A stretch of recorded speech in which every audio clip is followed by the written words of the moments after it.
करना है, जिसकी बहुत कमी है।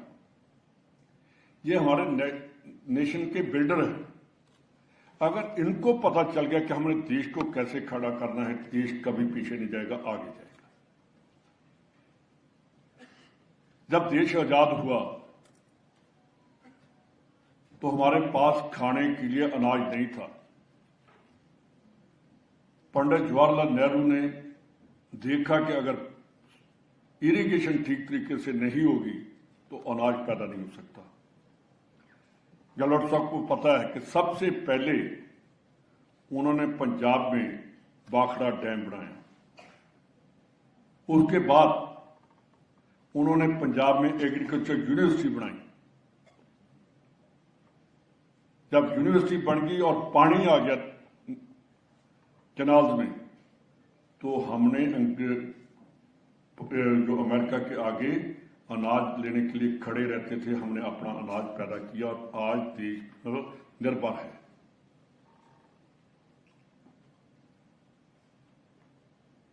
हमारे कहना कि पंडित जवाहरलाल नेहरू एक नेशनलिस्ट थी, उनकी सोच नेशनलिस्ट थी। जब पंजाब का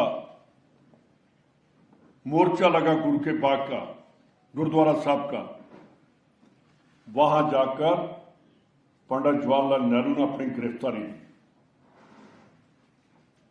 कि मैं आपको इसलिए बता रहा हूं कि हमारा देश एक सेकुलर देश है, वहां किसी जाति का या किसी का वो कोई नहीं है, हम सब भाई हैं।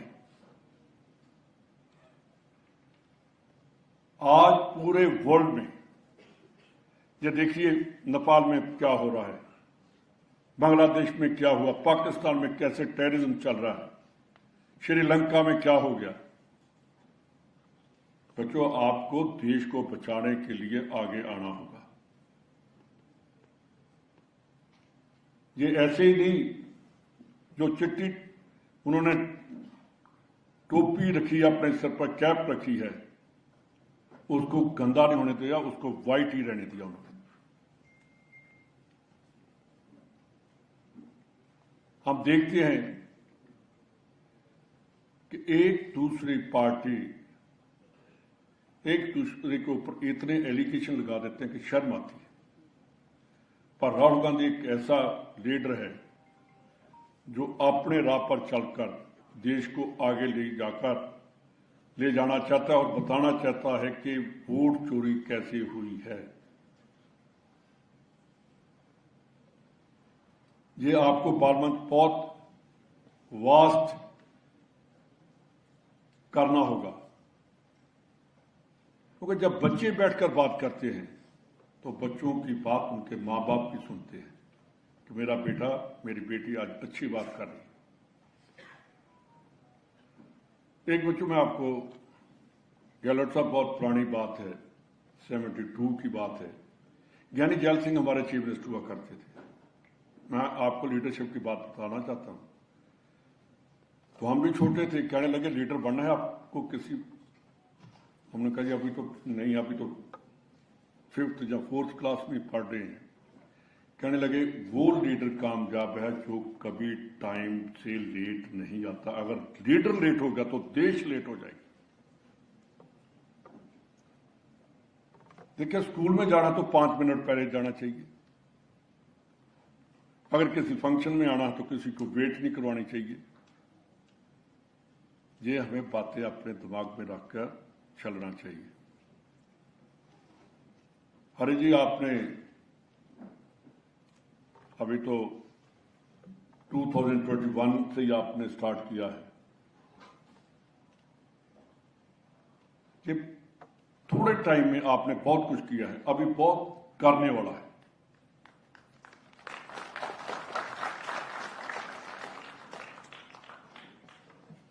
जब मास मूवमेंट बनती है तो फिर कोई रोक नहीं सकता। देश आजाद क्यों हुआ? जब मास मूवमेंट बनी। बच्चे खड़े हो गए अपने अपने घरों में कि हम अंग्रेज को निकाल कर रहेंगे। हमें भी आज एक बात लेकर जान से जानी होगी कि हिंदुस्तान से करप्शन खत्म करेंगे। जो देश के अगेंस्ट बातें कर रहे हैं उनको हम एक्सपोज करेंगे। जो देश को बांटना चाहते हैं उनके मंसूबे सफल नहीं होने देंगे। ये अपने स्कूल कॉलेज में जाकर बताइए कि देश हमारा है। हमें बहुत मुश्किल से आजादी मिली है। उनको पूछकर देखिए जिन्होंने आजादी ली थी कैसी जेलों में रहे, कितने अंग्रेजों ने तसीहे दिए, और वो जो कभी हरिजन को सेलुलर जेल में भी, अंडमान निकोबार जेल में लेकर जरूर जाना, वहां पता चलता है कि वो जेल नहीं थी, वो एक तस्वीर घर था। टॉर्चर किया जाता था वहां देशभक्तों को। 8 बाई 4 का उनका 8 फीट ऊंचा और 4 फुट चौड़ा उनका जंगला होता था लोहे का, उसमें रखते थे हमारे देशभक्तों को। वो खड़े हो सकते थे, बैठ सकते थे, लेट नहीं सकते थे। ऐसे हमें आजादी मिली है। हम कहते हैं कि हमें आजादी 2014 में मिली। नहीं, आजादी हमें जब बापू गांधी और पंडित जवाहरलाल नेहरू ने मूवमेंट स्टार्ट की तब आजादी की नींव रखी गई थी।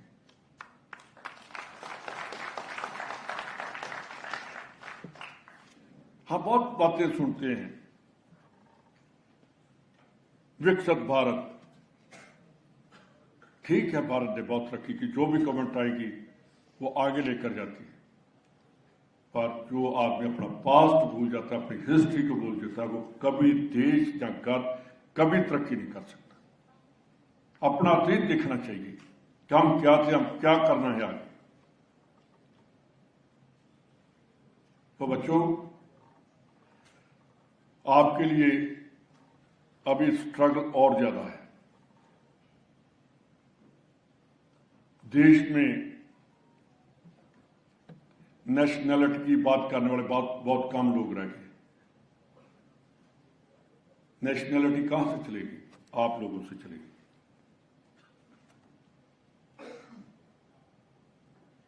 कोई भी धर्म नफरत नहीं फैलाता। यहां बैठे हैं जो धर्म गुरु बन जाते हैं, तो देश, भारत देश, हिंदुस्तान, इसको कैसे आगे लेकर जाना आपके हाथ में। मैं आप सभी स्टेट्स के डेलीगेट्स आए हैं और बच्चों को भी इसके साथ जोड़ो कि हमें देश को आगे लेकर जाना है।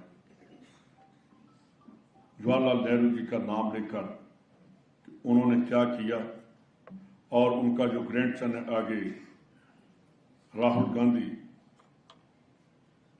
वो अपने नाना की तरह देश को आगे ले जाने की बात कर रहे हैं। बेशक गवर्नमेंट नहीं चाहती, मीडिया नहीं चाहता, सभी चाहते हैं कि उसकी आवाज बंद हो जाए, पर राहुल गांधी की आवाज कभी बंद नहीं होगी और ऊंची जाएगी। तो आप सबका बहुत बहुत धन्यवाद।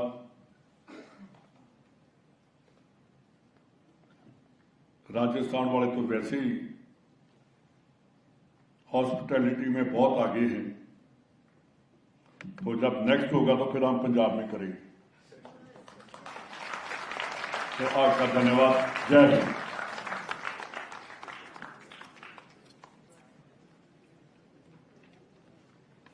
Now I request our vibrant President Shri Govind Singh Patasara ji to address.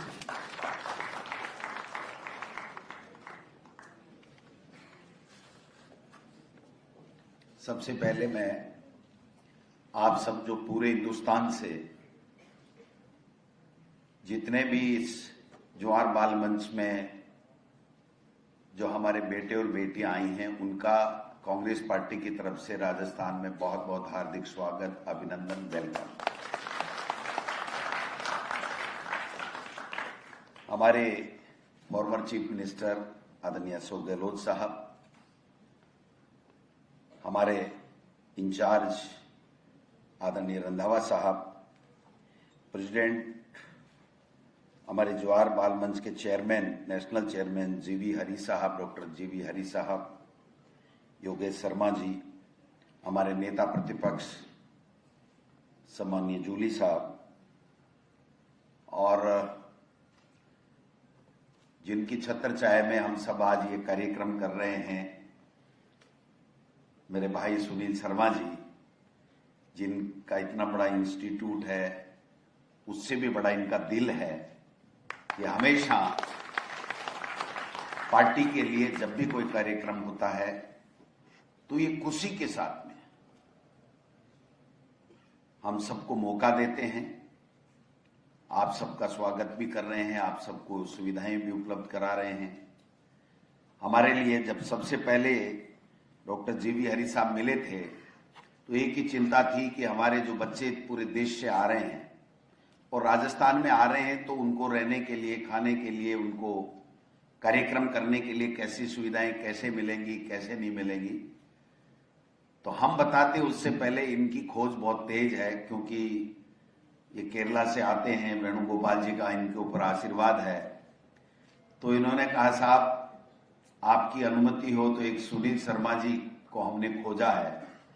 मैंने कहा भाई ये खोज शुरू भी वहीं से होती है और खत्म भी वहीं होती है। आप बहुत सही काम कर रहे हो, सही जगह आपने चुना है, आपका काम बिल्कुल परफेक्ट है। तो सुनील शर्मा जी को भी धन्यवाद देना चाहूंगा, और योगेश शर्मा जी हो, जाहिदा शबनम जी हो, श्री नवल निमावत जी हो, तमाम जितने भी मंच पे बैठे हैं, सामने बैठे हैं, सबका पुनः वेलकम, स्वागत, अभिनंदन। पंडित जवाहरलाल नेहरू देश के प्रथम प्रधानमंत्री, उनके नाम से ये कार्यक्रम, मंच, और मैं समझता हूं कि इससे बड़ा कोई नाम हो नहीं सकता, इससे पवित्र कोई मंच हो नहीं सकता कि जिस पंडित जवाहरलाल नेहरू ने इस देश को आजादी दिलाने से लेकर के प्रथम प्रधानमंत्री के तौर पे, स्वतंत्र भारत के प्रथम प्रधानमंत्री, और उन्होंने जहां से हिंदुस्तान में सुई भी नहीं बनती थी वहां पर विकास, शिक्षा के क्षेत्र में, औद्योगिक संस्थान खड़े करने में, देश के लोगों को सुविधाएं उपलब्ध कराने में, नई एजुकेशन पॉलिसी, विश्वविद्यालय अनुदान आयोग, बड़े बड़े बांध, बड़ी बड़ी योजनाएं, देश को एक आगे ले जाने के लिए जो उन्होंने एक स्वतंत्र भारत के विकसित राष्ट्र कैसे बने उसकी नींव रखी, और उस उनके नाम से, उनकी विचारधारा के आधार के ऊपर यह मंच बना है।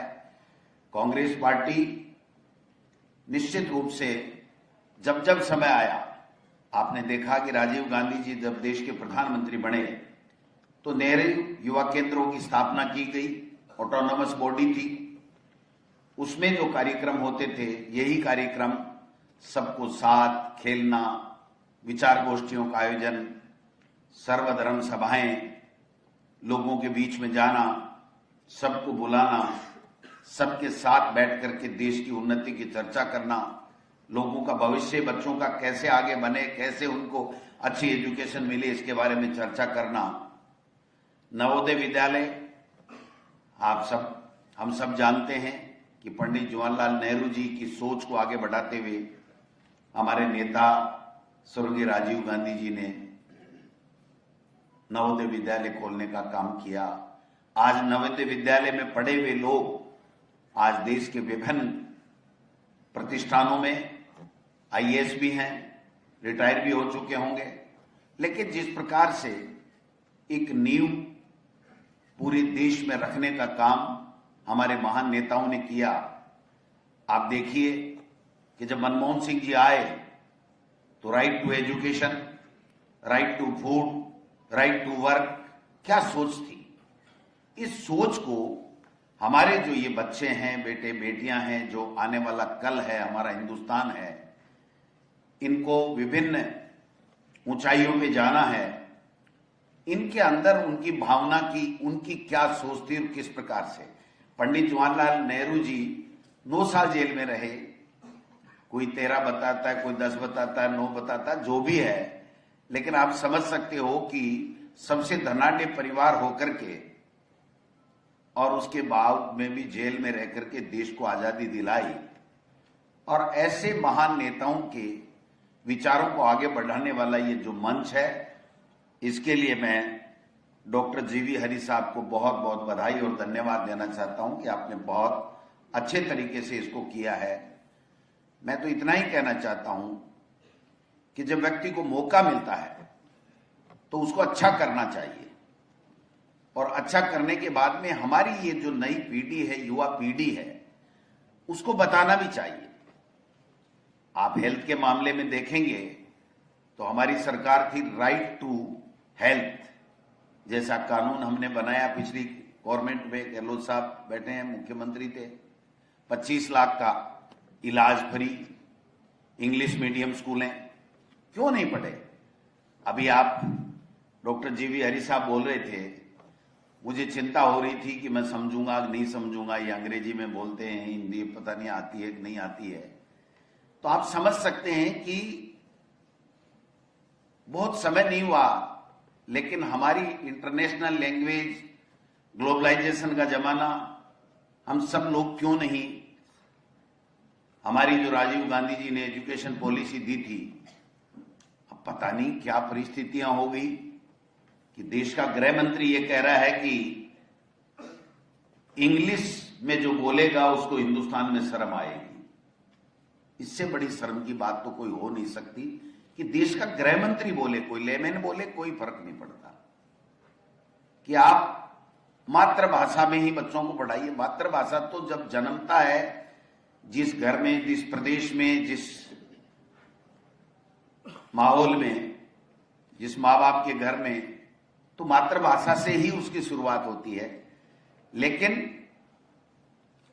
आज आप देख सकते हो कि इंटरनेशनल लैंग्वेज जब इंग्लिश है, उसकी जो आवश्यकता है, तो हम क्यों नहीं। मैं समझता हूं कि ये सारी चीजें हैं, लेकिन आज जो कार्यक्रम है उसमें मैं इतना ही निवेदन करना चाहूंगा कि आपका अपना भविष्य है, आपके भविष्य को निर्माण करना, ऊंचाइयां देना, हम सब लोग जो मंच पे बैठे हैं या नहीं बैठे हैं, उनका कर्तव्य होना चाहिए। आप सब लोगों को मौका दें, विचारधाराओं से अवगत कराएं। हमारे जो राष्ट्रभक्त, देशभक्त, स्वतंत्रता सेनानी, उनके बारे में हम लोग चर्चा करें, उनके देश के स्वतंत्रता में योगदान की चर्चा करें। जिन जिन महान नेताओं ने जो योगदान दिया है, उसकी अगर हम लोग चर्चा नहीं करेंगे तो पता ही नहीं चलेगा कि किसने क्या किया। जब पिछली सरकार में कांग्रेस की सरकार थी तो मुझे आशीर्वाद मिला एजुकेशन मिनिस्टर बनने का।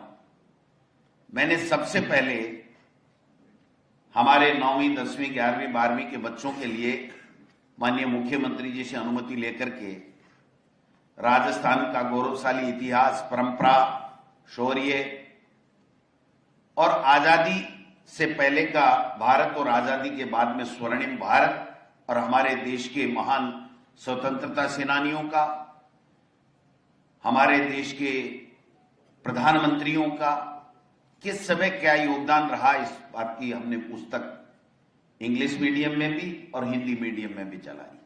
क्योंकि आपको पता रहना चाहिए कि इस देश में कब कब क्या क्या हुआ और किसका क्या योगदान है। केवल लाल किले से थोते भाषण सुन करके हम हमारी विचारधारा बना लें, हम अपने विचार संकुचित विचार कर लें, तो मैं समझता हूं कि वो ठीक नहीं होगा। आपने देखा होगा कि देश के प्रधानमंत्री का, मोदी जी जब बने तो पहला देश का लाल किले से भाषण था, उसमें कहा कि अब मैं बन गया, देश से भ्रष्टाचार खत्म हो गया। अगर हम ये सोचें कि किस तरीके की बातें हम करके लोगों में क्या दे सकते हैं, एक वाकया मैं कह करके मेरी बात समाप्त करूंगा, 1 मिनट और लूंगा। जब मैं शिक्षा मंत्री था तो मेरे पास में एक एनजीओ के लोग आए, उन्होंने कहा साहब आप हमसे एमओयू कीजिए, हम 10वीं 11वीं और 12वीं 10th 11th और 12th के स्टूडेंट्स को माइंड वॉश प्रोग्राम फ्री में हम लोग एजुकेशन देंगे, उनके चैप्टर समझाएंगे, उनकी आइडियोलॉजी बात समझाएंगे, और उसको जी न्यूज जो आजकल तो उनके पक्ष में नहीं है, उस टाइम प्रधानमंत्री जी के और उनकी पार्टी के बिल्कुल पक्ष में थे कि उसके ऊपर हम लाइव भी दिखाएंगे। मैंने कहा ठीक बात है, लेकिन आप बताइए 10वीं 11वीं और 12वीं का ही माइंड वॉश क्यों करना चाहते हो? आप तीसरी चौथी 3rd 4th 5th और 6th 7th 8th उनका क्यों नहीं करना चाहते? आधे घंटे बहस चली, फिर मैंने कहा भाई तुम्हारा एजेंडा ठीक नहीं है, आप माइंड वॉश नहीं करना चाहते, आप आरएसएस की आइडियोलॉजी को हमारे बच्चों में थोपना चाहते हो, जो हमारा राजस्थान कभी इसको स्वीकार नहीं करेगा। वो चले गए। उसके बाद में एक बच्ची उनमें से जो राजस्थान की थी वो वापस आई 2 घंटे बाद में, उनको फ्री करके कि सर आपने बहुत सही समझा है, हमें केंद्र की सरकार से इस एनजीओ को फंडिंग दी गई है और ये कहा गया है कि जो 3 साल 4 साल बाद में वोटर बन रहे हैं उनका आपको माइंड वॉश करना है। मैंने कहा वोट के लिए माइंड वॉश नहीं होना चाहिए, देश के निर्माण के लिए माइंड वॉश होना चाहिए। ये जवाहर बाल मंच का जो मूल थीम है, मूल जो उद्देश्य है वो यही है कि हम इस देश को कैसे मजबूत करें, इस देश के संविधान को कैसे मजबूत करें, इस देश के लोकतंत्र को कैसे मजबूत करें, और हम विकसित राष्ट्र बनकर के पूरी दुनिया में हिंदुस्तान का नाम रोशन करें। ये हमारा उद्देश्य होना चाहिए और यही उद्देश्य लेकर के जवाहर बाल मंच हमारे बीच में आया, पूरे हिंदुस्तान में जाएगा। कोई कमी रह जाए तो हमें माफ करना। निश्चित रूप से जब सुनील जी हैं तो कमी नाम की कोई चीज हो नहीं सकती, फिर भी हमारा फर्ज बनता है कि हमारे बेटे और बेटियां हमारे राजस्थान का एक अच्छा संदेश लेकर के जाएं और पूरे देश में कहें कि जहां भी कार्यक्रम हो कि राजस्थान का कार्यक्रम शानदार हुआ तो हमें धन्यवाद है, नहीं तो फिर हम में कमी रहेगी। क्योंकि जब राहुल गांधी जी ने भारत जोड़ो यात्रा की थी तो पूरे देश के विभिन्न स्टेट से लेकर के वो यात्रा गुजरी, लेकिन जब आखिरी में समापन हुआ तो राहुल गांधी जी ने ये कहा कि सबसे बढ़िया जो आतिथ्य हमें राजस्थान से मिला उससे हम सब लोग अभिभूत हैं, और सारे जो हमारे भारत यात्री थे उन्होंने भी इस बात को सराहा। तो मैं चाहता हूं कि डॉक्टर साहब जहां भी जाएं लेकिन राजस्थान को भूल ना पाएं, इस तरह का हमारा प्रयास रहेगा। आपने अच्छा किया है। हमारे प्रदेश कांग्रेस कमेटी के लिए आप हमें टास्क दीजिए, हम इसको कैसे आगे बढ़ाएं, क्योंकि हम 100, 200, 500 लोगों तक इसको सीमित करके हम जो उद्देश्य के लिए बना है मंच उसको पूरा नहीं कर सकते, क्योंकि पंडित जवाहरलाल नेहरू जी के नाम और फिर कांग्रेस की आइडियोलॉजी का ये मंच, और उसको अगर हम संकुचित कर देंगे तो मैं समझता हूं कि न्याय नहीं कर पाएंगे।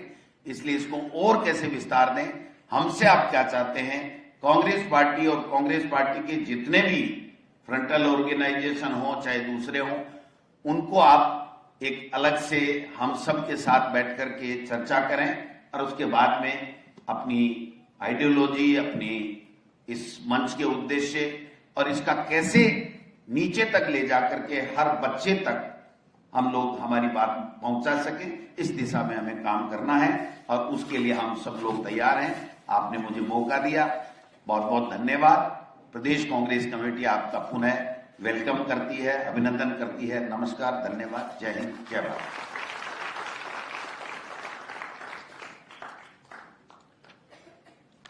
As you know, in Jawahar Bal Manch, we are very particular about time, but we are now, we have 2 more, speakers left to speak and address you. I now request our young leader of opposition, Tikaram Juli, to address you. Juli, please.